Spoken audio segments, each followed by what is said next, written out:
ati watu ya mbele hawakumchagua, na atawafundisha adabu, wajue yeye ndiye governor wa Embu, na mtachagua candidate wake mpende msipende. Na anasema kura yake na Kasongo inatosha, yeye hahitaji kura ya watu ya mbele. Ndio leo askari wamemwagwa hapa karibu 1000 ati huyu Karinda akitaka kuuzia watu ya mbele uoga.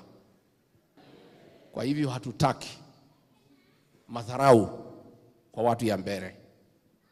Hakuna haja gavana, tafadhali, my younger sister says Barire, kukosea watu ya mbele heshima na kuwatukana na kusema ati hao ni watu cheap, ati wakipewa shilingi 500 watachagua ile mtu hata hawataki.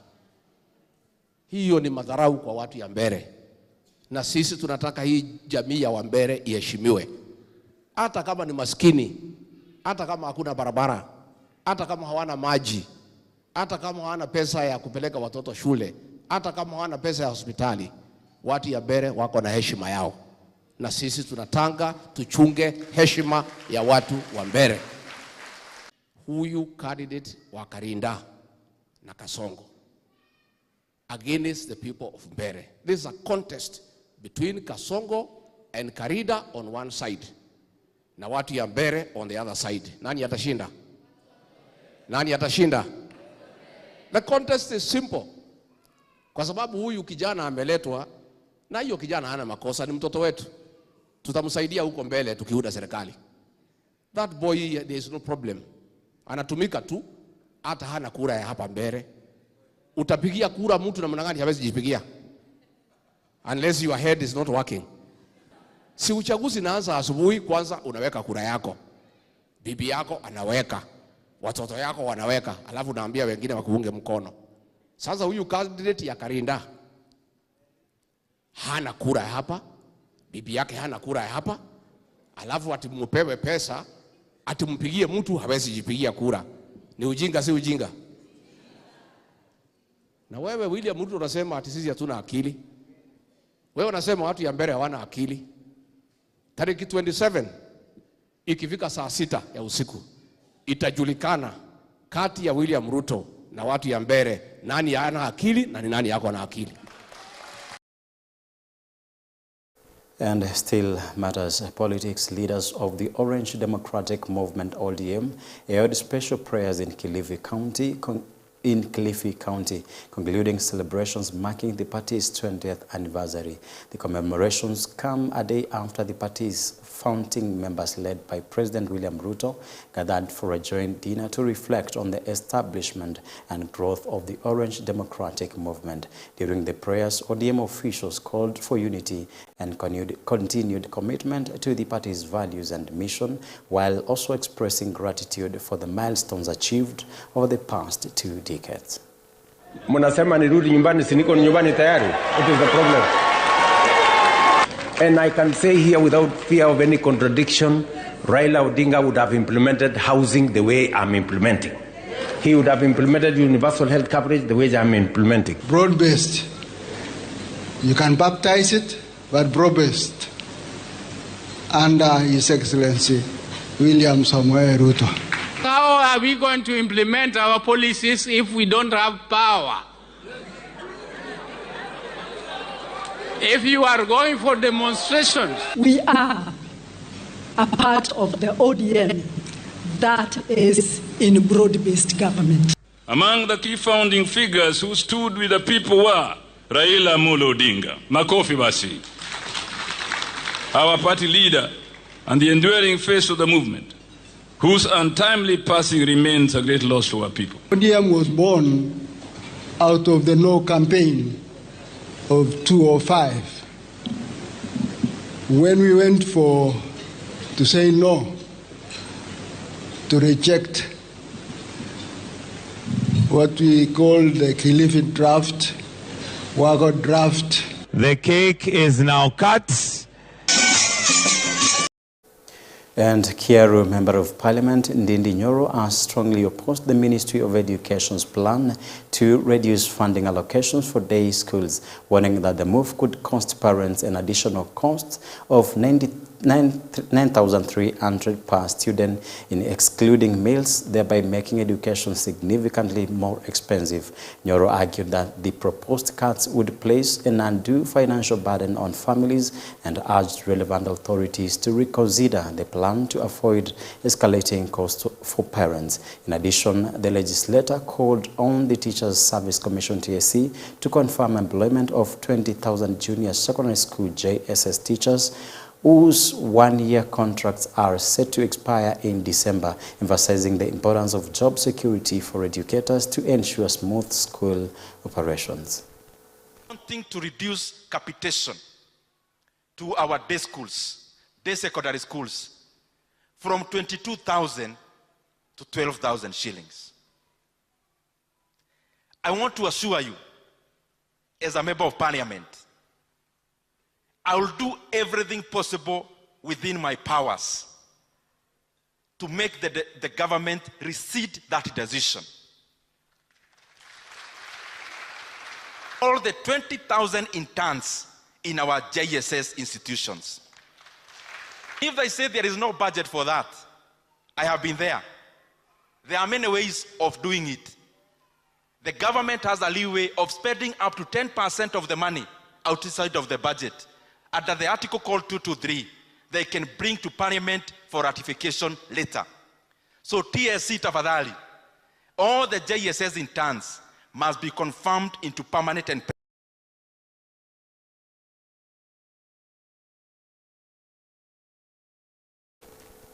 Another sad story is the bodies of those who perished in Chesong Couch landslide in Elgeyo Marakwet County are expected to be buried on Wednesday, while ongoing efforts to rescue and rebuild the lives of survivors continue. Hundreds of survivors are currently seeking shelter in various internally displaced persons IDP camps across the county, highlighting the urgent need for continued humanitarian assistance. Since the tragedy, which claimed nearly 40 lives, 8 people remain missing. Many survivors require immediate medical attention after one of the mission hospitals in the area was completely destroyed by the landslide, leaving hundreds of residents at risk of lacking essential healthcare services. Mwezi mmoja sasa hii watu watatu wameweza kuchukuliwa na hatujui ni watu gani, kwa sababu serikali tukiuliza watuambia sisi hatujui, na sisi pia hatuwajui ni watu gani ambao wanawachukua. Lakini hata kama magosti, serikali yafaa kujua hawa magosti wametoka juu wakaja wakawachukua, kwa sababu sisi twalindwa na serikali. Then tukiuliza idara za... We sorry for the video mix-up. And moving on, residents of Kiunga in Lamu County took to the streets to protest what they describe as escalating human rights violations allegedly perpetrated by security officers. For months, the community has reported increasing cases of abductions, harassment, and intimidation. Incidents, they say, they forced families to flee villages that were once peaceful and economically active. Locals noted that farming and fishing, the primary sources of livelihood, have become heavily restricted, with the residents required to produce identification documents even when going out to fish. Speaking to the media during the peaceful demonstration, the irate residents urged the government to expedite investigations into the circumstances surrounding the alleged abductions. They said the continued disappearance of community members has created fear, uncertainty, and social disruption. Mwezi mmoja sasa hii watu watatu wameweza kuchukuliwa na hatujui ni watu gani, kwa sababu serikali tukiuliza watuambia sisi hatujui, na sisi pia hatuwajui ni watu gani ambao wanawachukua. Lakini hata kama magosti, serikali yafaa kujua hawa magosti wametoka juu wakaja wakawachukua, kwa sababu sisi twalindwa na serikali. Then tukiuliza idara za serikali kutuambia kwamba hawajui kina nani wanaochukua, hata sisi tuangia na shauku kwamba hakuna serikali yaweza kutulinda. Waache kwa watu tatu nne, hata kila siku watu 20 wapotezwe, lakini hatutahama. Tutaishi hapa Kiunga na kuna pale nyingine tunaelekea.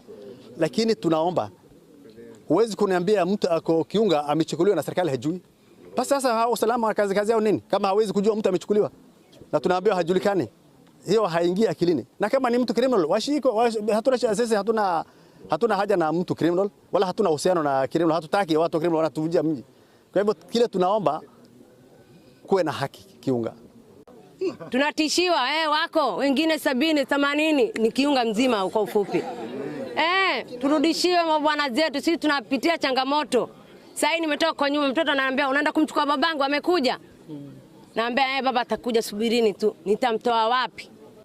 Watu wake wanaulizia bwana ameenda wapi? Mimi sijui na sijui aliyembeba. Wananchi wa Kiunga tumepewa takwimu hapa, karibu watu 10 wameweza kuchukuliwa, ile tunaita enforced disappearance. Na mwaka huu watatu hivi juzi wameweza kuchukuliwa. Na hapa kuna kambi za jeshi, kuna askari, kuna NIS ambao wako hapa tukidhania wanalinda wananchi haya mambo yasitokee.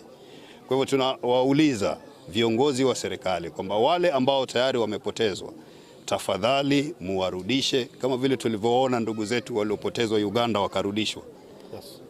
Kama vile tumeona sehemu nyingine wamerudishwa. Kwa hivyo tuna imani kwamba mkiliingilia jambo hili, wale ambao wamechukuliwa watarudishwa.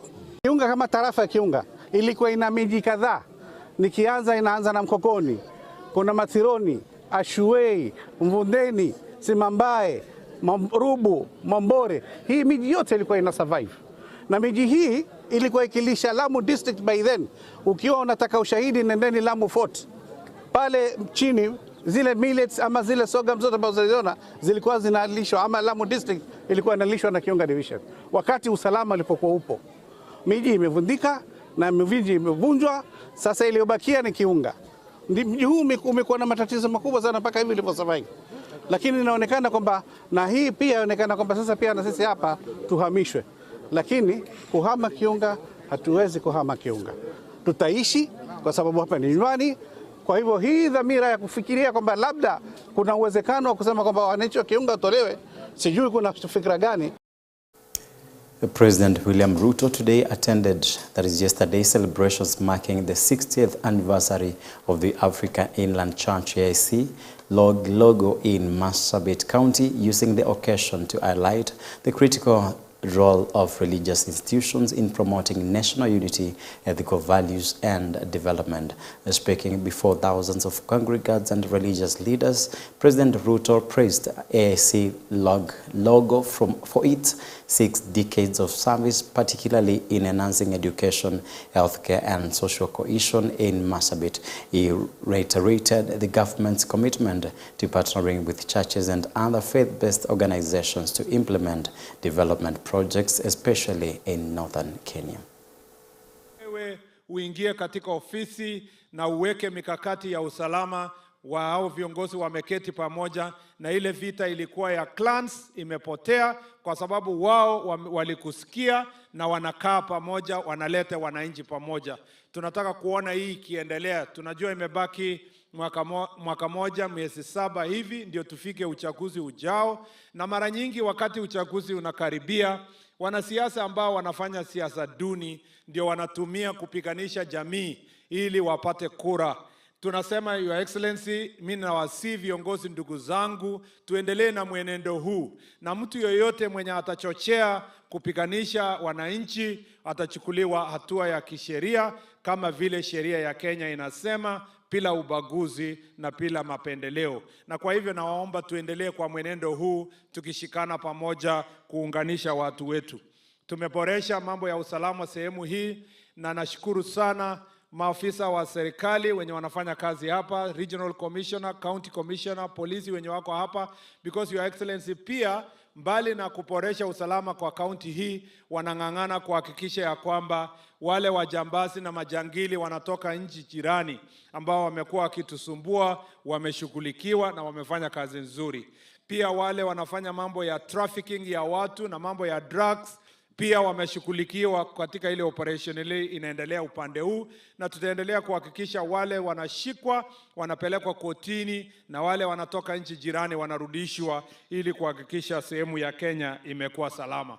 Tumekubaliana ya kwamba hatutaki tena mwananchi aende hospitali ati alafu akifika pale anaambiwa hakuna dawa. Ni mnanielewa? Hiyo ugonjwa ya hakuna dawa lazima tumalize. Na ndio nimeambia na mzuri huyu mtu ya KEMSA, huyu wako ni mtu ya hapa. Huyu wako mimi nimempatia kazi ya kupatiana dawa kwa mahospitali zetu zote za Kenya. Nimemwambia atumie teknolojia. Nimemwambia dawa ikitoka kwa store ya Kemsa isiende Marsabit, ati kwenda kwa store ya Marsabit, ikuje kutoka Nairobi mpaka Loglogo, na ile ya Loyangalani iende Loyangalani, na ile ya Kor iende Kor, na ile ya kule Dasnach huko Ileret iende huko, na ile ya North Horr iende huko. Nyinyi mnanielewa? Kwa sababu shida ni kwamba tulikuwa dawa inaletwa inaingia kwa store hapo town, inakaa hapo mwezi moja, wananchi wanahangaika huko wakingojea. So we have now created a channel where health commodities go, the spread of the word of God in this county, from my corner to Ileret to everywhere in between, Loyangalani here, Loglogo, Kor, Marsabit itself. And I must say to you, pongezi, asanteni sana. Thank you for taking your time, your commitment to the cause of Christianity, and ensuring that the word of God reaches every corner of our republic. And you have not just contributed in spreading the word of God, you have also participated in education, you have participated in matters to do with health. And on behalf of the government of Kenya, I want to say we are truly grateful. You have been great partners with the government of Kenya in all the development that has been undertaken in Marsabit County and in different other parts of the republic. And hundreds of residents in Kisii County joined the National Transport and Safety Authority (NTSA) and other stakeholders to mark the International Day of Remembrance for Road Traffic Victims. The event took place on the Kisii Public Works grounds and continued with awareness campaigns across various neighborhoods in the town, aiming to educate road users on the importance of adhering to traffic laws and safety regulations. Organizers emphasized that road user education is particularly crucial during the festive season, a period historically associated with the rise in road accidents across the country. The initiative encouraged the citizens to exercise increased caution, take responsibility while on the roads, and actively participate in efforts to reduce fatalities and injuries caused by traffic accidents. My name is Aden Ado, Regional Manager NTSA South Nyanza. Today we are commemorating here with all stakeholders, because road safety is a shared responsibility. We are having what we are calling the World Day of Remembrance for Road Traffic Victims. We have a theme for this year where we are saying lost talents. We have lost a lot of talents courtesy of road crashes, and we are here with all stakeholders, National Police Service, Kenya Red Cross, County Government of Kisii, Kera, we have Nakada, because all of us are joined at the hip on the issue of road fatalities. It is affecting all of us directly and indirectly. We are going to the festivities, and there are a lot of travels left, right and center. We are just here to also share this information with our residents in Kisii and also South Nyanza at large, so that they can have the precaution as they drive from one place to another. We want to encourage our drivers to be responsible enough and to be safe road users as they carry lives from place to place. Issue of drunk driving, driving under the influence of alcohol, speed, careless overtaking, picking and dropping at designated places are some of the things that are contributing to this. Already by 15th of this November 2025, when we do an in comparison to the other Nini, we already lost, we have already reached the 4,000 mark, and we need to be aware of this, and we appreciate all of us for coming together to And church leaders in Garissa and Tana River counties have called for increased religious tolerance, urging communities to respect freedom of worship. The leaders made the appeal during a peaceful march, emphasizing the need for Christians in the region to practice their faith without fear or oppression. Reverend Bonnie Odhiambo, chairperson of the Evangelical Alliance of Kenya, said the demonstration aimed to promote the rights of all citizens to worship freely. He also stressed that Christians in Garissa should not face intimidation or marginalization, and that every individual should be able to exercise their religious beliefs without hindrance. But sisi kama Evangelical Alliance of Kenya, we are advocating for freedom of worship according to the doctrines of the Bible, and that is what we stand for. And leo vile tumetoka nje kukataa kudhulumiwa wa Kristo. Kristo wamedhulumiwa, wamekandamizwa, wamefinyiliwa sana. Yes. And that is why leo tumetoka. Sisi tuko hapa county Tana River, it is the same Garissa. Therefore, hata wenye wanakaa Garissa madogo wanakaa madogo kwa sababu oppression or persecution ambao ilikuwa the other side. We thought that tukikuja pande hii itakuwa safe. Bado ni the same. So tunakataa mambo ya kugandamizwa wa Kristo.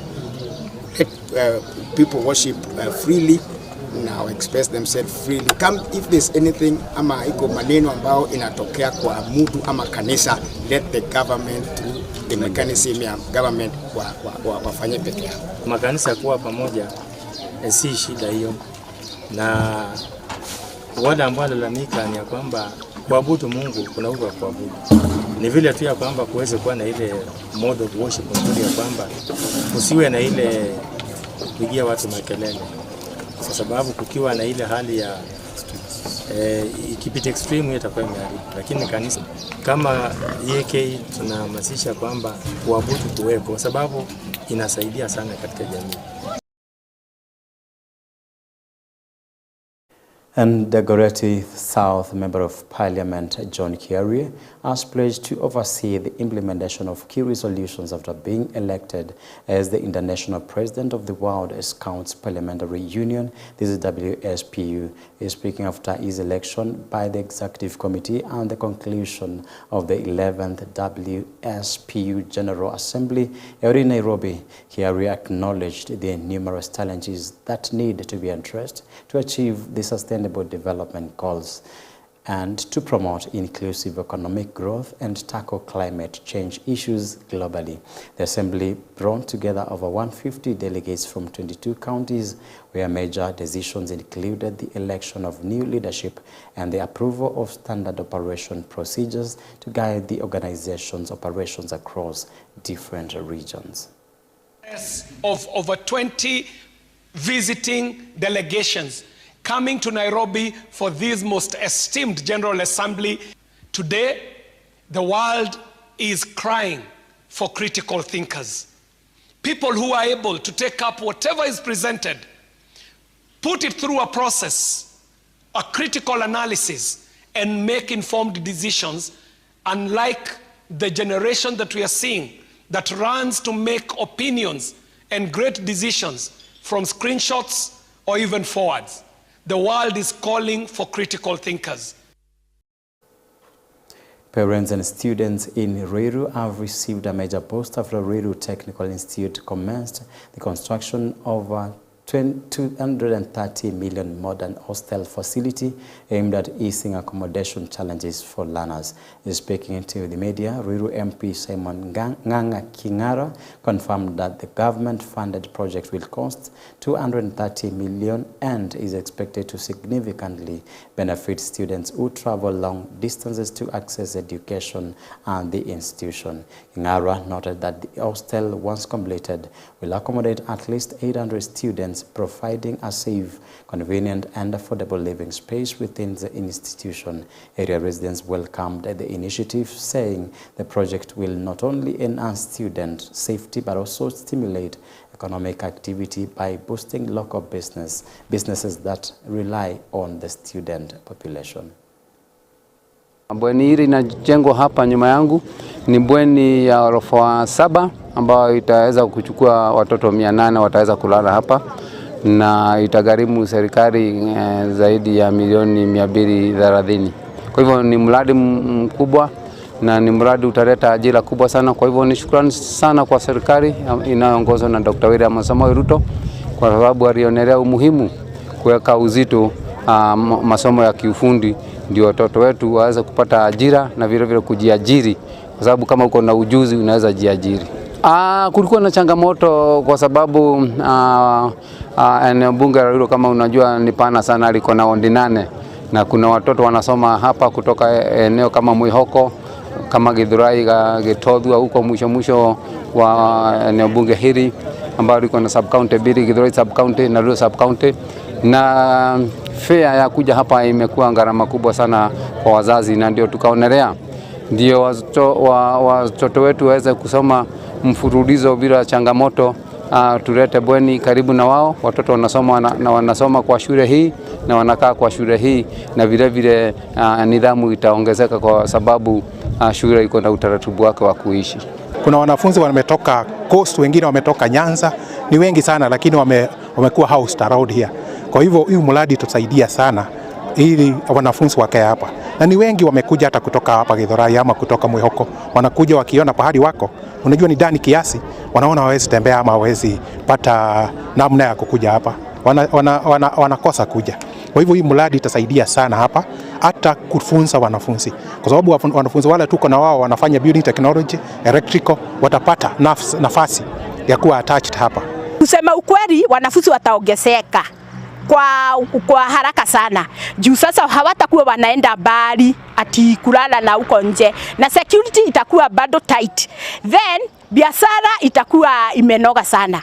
Juu ukiangalia huku kuko chini. Sasa tutakuwa Kamakis number 2.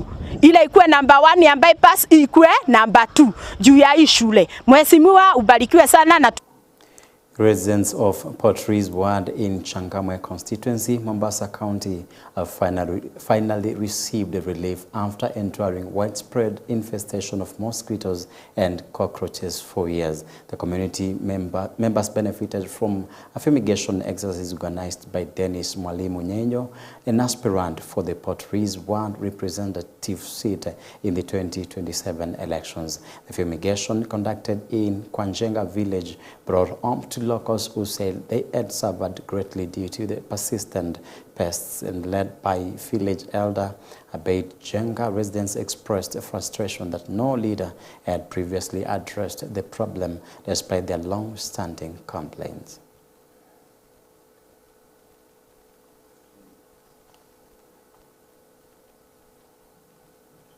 Mimi ndio mzee wa nyumba 10 hapa kwa Njenga.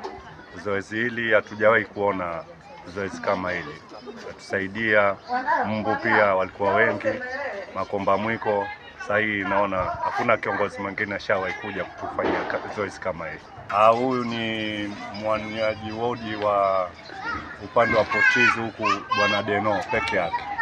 Tunaona yeye at least atakuwa na maendeleo, ameanza vizuri, tumuunge mkono.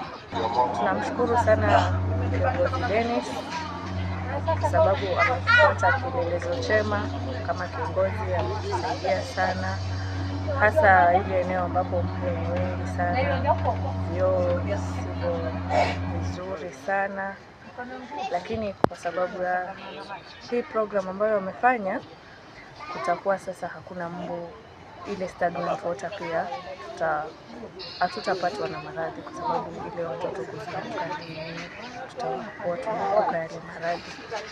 Kwa hivyo tunamshukuru sana na tungependa apewe nafasi awe kielelezo chema kwa hawa kwa viongozi wenzake, kwa sababu tunashukuru sana kwa yale mambo ambayo tunafanya. And non-governmental organizations and NGOs were honored during the second edition of the 2025 NGO Awards for their significant contribution to Kenya's economy, with annual tax contributions totaling to 53 billion Kenyan shillings. The awards ceremony took place at the Grand Agile Hotel in Nairobi, and speaking at the event, Kenya Revenue Authority KRA Chairperson Derito Murithi highlighted that much of the revenue collected from NGOs comes from pay remittances or pay-as-you-earn remittances by their employees over the past year. He also noted that recent reports by public benefit organizations show that the sector received 169 billion in funding during the 2023 financial year. Muriithi expressed gratitude to the organizations for their role in national development, emphasizing that NGOs are vital in promoting economic growth and delivering social services across the country. Of course, then financed by taxes. And let me just state the obvious. No state can exist without taxes. So we thank all of you for the contribution you make in this regard. The staff who work in your organizations contribute to pay as you earn. There are approximately 11,000 NGOs providing direct employment to approximately 40,000 Kenyans.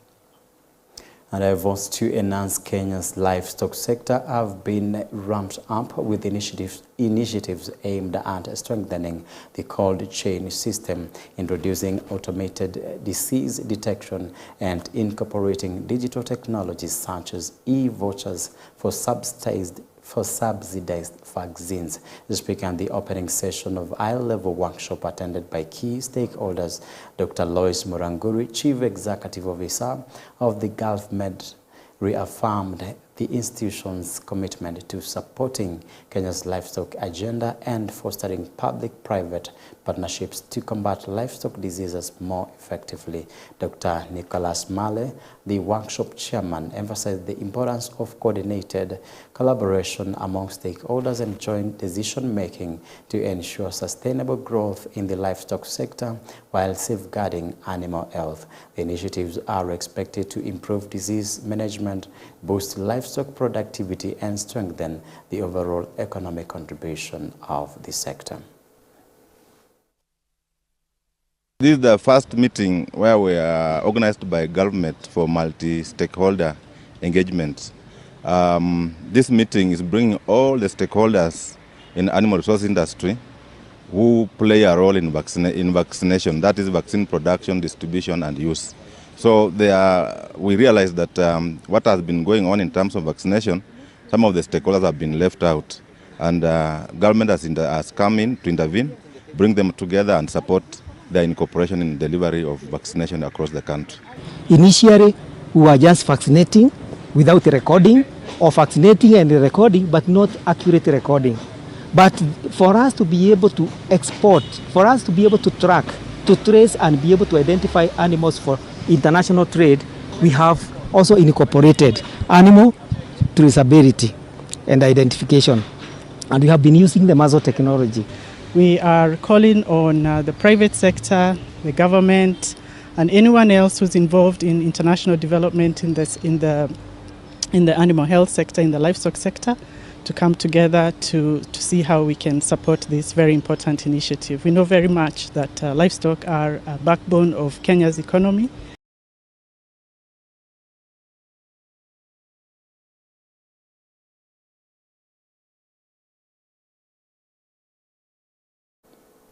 Remember, you're watching Morning Live. This is EBN TV. My name is Jeffrey Kimayusomba. And that story from livestock care brings us to a short break. We're coming back with a newspaper review. Remember, you can join us through our social media platform, that is EBN TV Kenya Wacross. Our SMS line is 23059. We are ready to read your comment. We are ready to read your suggestion. And if there is any complaint, you're allowed to do it. Thank you for watching. I'll be back in a moment.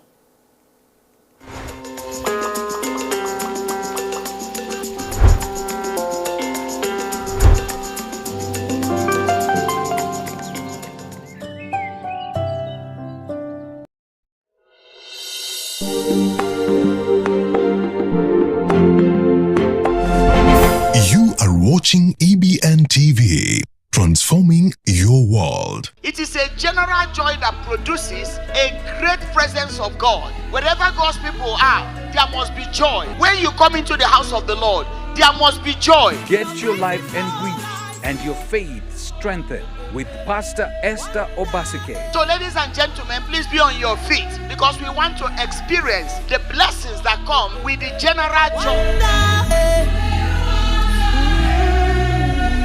From 8 p.m. only on EBN TV, transforming your world.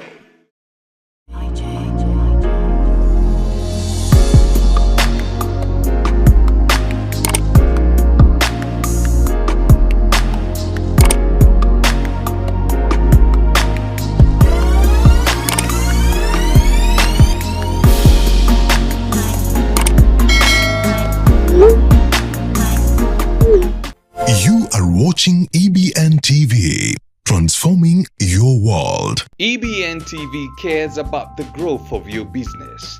To advertise with us, call 07. Shifts from Minet to SHA, promising improved benefits, but concerns remain over delayed payments, legal gaps, and whether the insurer can roll out smoothly. So I'm thinking of a place whereby you're moving someone from what has been serving him or them for the longest time possible, because we've not had a lot of complaints from the Minet, which is the teachers insurer, for a long time. But now, after the transition, nothing has been paid. We're looking at the delays that are coming in. We're looking at the complaints from the teachers, and maybe TSC is not taking care of the same. But now, we are looking, teachers are already in the SHA program, but nothing is being paid. We're supposed to be complained for. Where do we supposed to send our complaints for as teachers? Because I think they're settled within Minet, but now they've moved into a place they feel that this is not fit for us. So as a country, I think because we said every person, even a teacher comes from another teacher, a doctor comes from a teacher, a pilot comes from the same teacher. And what we're doing here still come from the same teachers. So I think this is the very key pleasant position whereby we're supposed to exert our very big economic position, power and authority to make sure that we groom the teachers well, we beautify all that they do, we beautify their pay slips so that they can deliver well. Even when it comes to their packages, they have to be done very well so that we take care of a very old country, because everyone working, everyone in a country comes from a teacher, unless they are torn from other simple places and positions. So we need to take care of the same. And that story from Teachers SHA upgrade brings us to the end of what we're covering. And the standard newspaper. So if you've got anything you just need to get from the newspaper, you can grab a copy of the same. It is only going for 60 Kenya shillings, but I hope here at EBN TV we've just given you what is enough for you. Now we are transitioning to the Daily Nation. Still matters politics from Winnie Odinga, but this is not something we are covering for too long because we just had it in the standard newspaper. There's something that has been repeating itself here and there, and we have to be very careful with it. But first, we also have to just brush off what's happening with Winnie Odinga. And Raila's daughter demands a national delegates convention to pick party leaders, and the war within. Winnie's ad tackle on Oburu during ODM gallery feels family tensions, and the broad-based relationship is complicated. Those managing it now, are they capable? Because it's only one Baba Raila Odinga who managed it, and it's Raila who left us in the broad-based government. If it comes to 2027, we shall look at the best person to talk with, or God it alone. And this is from Oburu Oginga, the first statement. The issue of broad-based government relationship is complicated. Those managing it now, are they capable? And the tension at the family is a bit out. And these are two very contradicting statements from Raila's daughter and Oburu Oginga, who is Raila's elder brother. And as we mentioned from the Standard newspaper is that Winnie is looking, and maybe for some few days after they arrested their father, maybe she's been looking at the wrangles taking place within the ODM party, because they are talking of the war within. This is something taking place within the family setup, and this is happening politically. So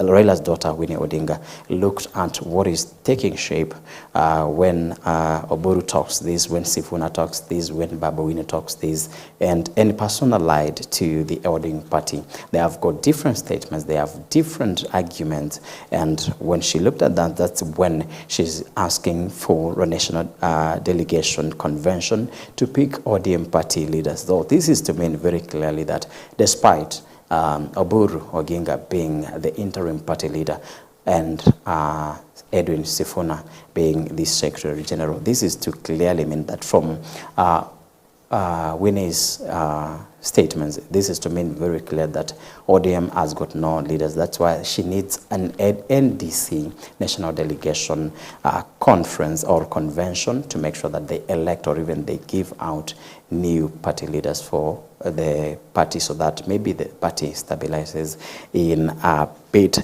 So there is a dispute here where Yala MP Winnie Odinga, the daughter of former Prime Minister Raila Odinga, on Saturday questioned the competence of Hango, Dr. Oburu Oginga, to lead ODM, even as she alleged a plot to sell the party, exposing simmering differences that could threaten Orange Party's existence. Okay, so there is a thought maybe Winnie Odinga feels that is anger because of incompetence.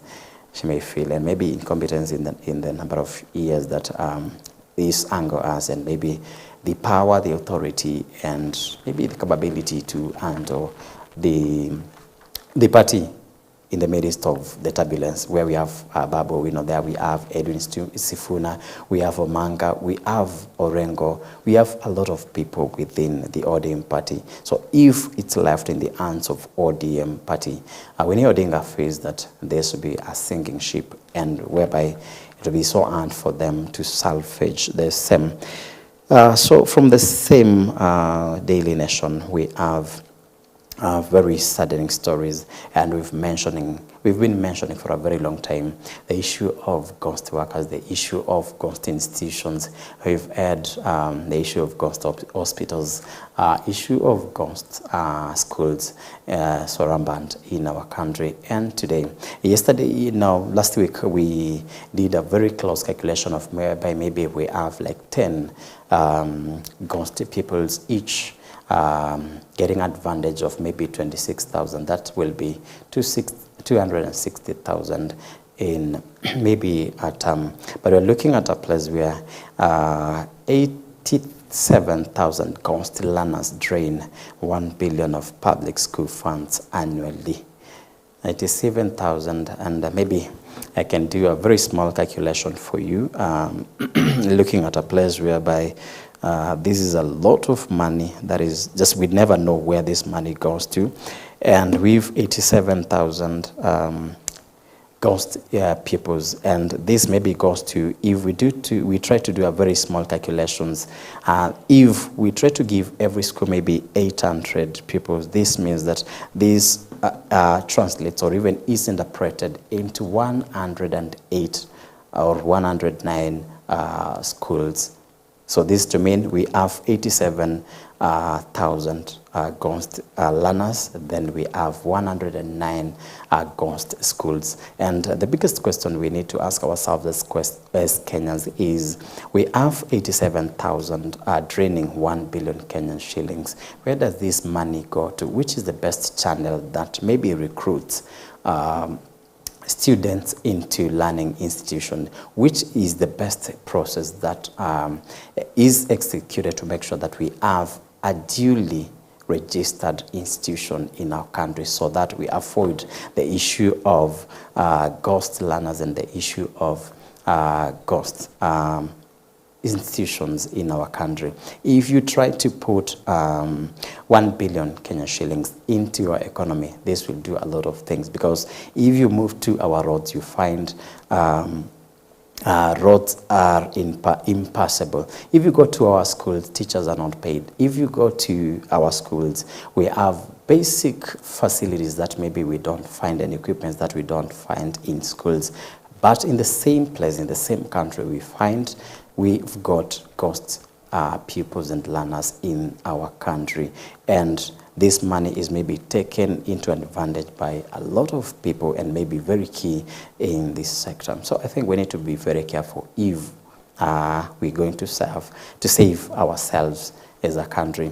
And shifting from the same, because this issue of ghosts, workers, ghost learners, and ghost institutions is something that has been that is spread all across for a very long time. So I think we have to be very careful, and we have to ask the credibility of these schools. We have to know the credibility and the reality of this learner and the schools as well. We need to go to the system and know, is this school really registered?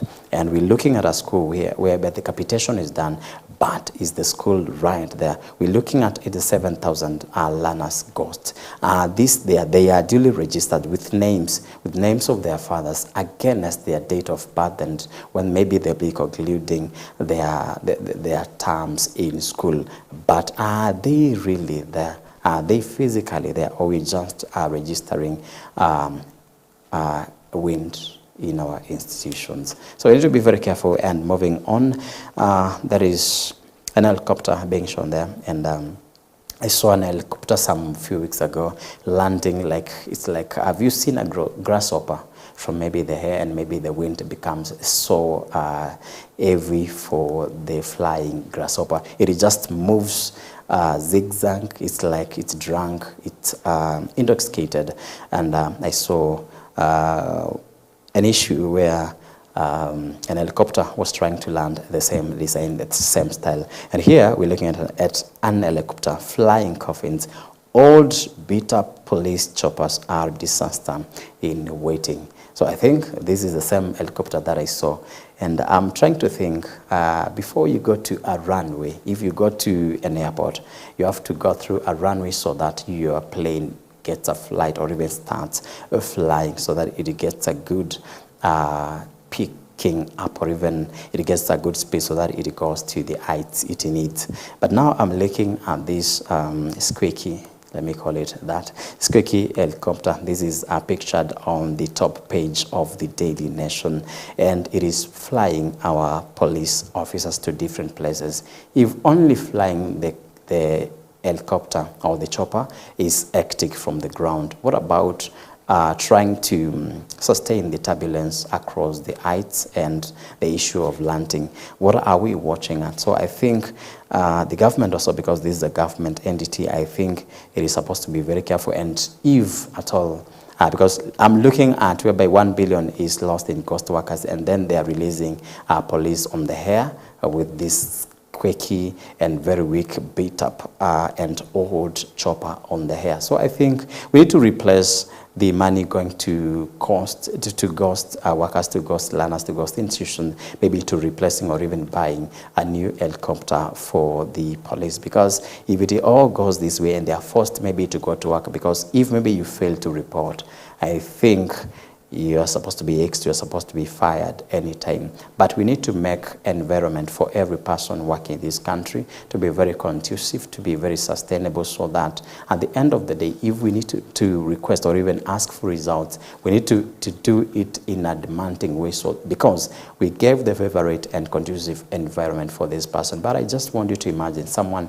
being sent here, being sent from Nairobi to take care of a security issue taking place in Turkana with the same helicopter. Will they be safe? Even the mood for them moving to the same place, the desire and the strength that they may have when going to tackle such an event, I think they won't be strong enough to tackle the same, because of the situation that they fly in, because of the work environment and situation. So I think we need to take care of the same as a government. And I think the last story maybe that I'm doing, yeah, you can read the story of the flying coffins on page 2 of the Daily Nation. We are flying coffins, and new audit yet again lifted the The lead on the story said of police choppers at the National Police Service Air Wing located within Wilson Airport. The audit of the systems, policies, procedures and practices of the National Police Service NPS by the Ethics and Anti-Corruption Commission ACC that seeks to, among other things, enhance service delivery and restructure Kenya's police operations has returned a shocking verdict. So, there's something I want to read here, and it's captioned as fears. Alarm as chopper makes hard landing. So this is the same something that I came across last week. Alarm as chopper makes hard landing in a shocking incident on November 3rd. A police chopper conducting a landslide rescue mission in Chesongoch, Marakwet East, made a hard landing when its lift reportedly failed as it was taking off. The Mi-17 helicopter, registered as FYSFA, was taking part in rescue operations in the landslide hit region when it appeared to lose lift before bouncing on the ground. Although no fatalities were reported, video clips of the incident sparked public concerns over the state of police aviation fleet. Now, the last story on the Daily Nation is the agency. This is about NTSA and the issues of transport. And there is a place and there is something that's very rampant when it comes to the issue of transport on motorcycles. You find that you need to have a balance when you just ferried by a motorbike. But this is something that maybe takes a big part of ladies who are being ferried on by motorbikes and across every other place. You just seeing ladies sitting one side, and the question has been for a very long time, what is the balance of you being carried by a motorbike at the same posture, at the same side, knowing that motorbike is a two-wheeled moving machine, and you need to have a very good balance of the same. But NTSA has come maybe to a rescue of the same. They say that the agency stresses the need for passengers to wear helmets as required by the traffic. Sitting side saddle on the motorcycle is deadly. NTSA warns women. So yeah, this has been I think that women take advantage of the same, which we may understand the reasons as to why. But because of the issues of risk and maybe any accident may take place, how safe are you maybe when you're being ferried by the motorbike in such a side saddle? Are you safe enough? Are you strong enough? Are you holding yourself enough to make sure that in case of anything, how slight and how small it is, are you safe if anything happens? And apart from interfering with the center of gravity, a passenger sitting sideways is more likely to sustain severe injuries in a crash. And I'll be reading something very small here, then we shall call it end of it. And the National Transport and Safety Authority, NTSA, has cautioned women against sitting sideways while riding on borders. Officials from the Road Safety Agency said this sitting style increases the risk of sustaining serious injuries in the event of an accident. For decades, many women have adopted a conservative way of sitting on motorcycles as passengers, resting both legs on one side of the bike. This practice has persisted for generations, and instead of facing the direction in which the motorcycle is moving, passengers sit facing either left or right. Some argue that this style is modest, especially for women who wear skirts. Road safety experts, however, warn that it is dangerous. South Nyanza NTSA manager Aidan Aldo explained that riding a motorcycle involves a significant amount of physics. He said objects and machines such as motorcycles have center of gravity. The average point where an object's weight is, and these are cases that are taking place like every day in this country. So maybe for a lady doing all this, maybe they need to be conservative enough, they need to look disciplined, they need to be comfortable when on the motorbike. So I think we are speaking, or even we are appealing to the motorcycle manufacturers to make sure maybe they need to split in between the rider, and there need to be a space in between the rider and the passenger seat, so that, or the passenger side of the bus, so that maybe there is a space where maybe ladies or women can sit comfortably. That is my view. What's your view on the same? And you can do that on our socials. That is EBN TV Kenya or across. Our SMS line is open all through. This is 23059. We have done the bulletin for you. We've done the newspaper review for you. We've subsequent programs coming in for you, but later in the day, we shall be having Gatuzi Langu by Rose Mbula. Stay tuned all through the day, and this is EBN TV. Morning Life is exiting. My name is Jeffrey Kimayusamba. If you feel it's a longer name for you to pronounce, JKS fits you. Good day.